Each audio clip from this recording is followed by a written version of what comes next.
Hello guys, welcome to my channel Technology Sahayak.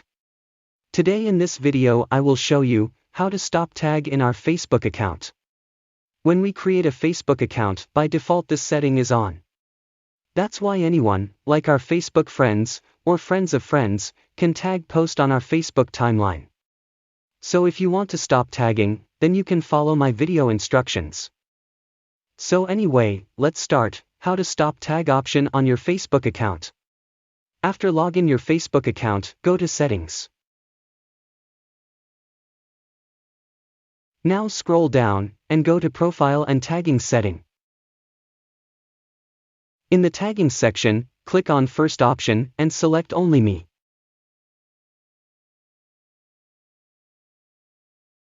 After selecting, click on Second option. Here also select Only Me. Now go to Reviewing section, and click on First option, turn on, Review tags on your post.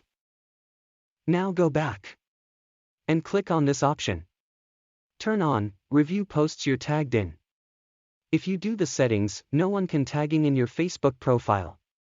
Guys, if we think this video is helpful for you, please like that video and also subscribe my channel.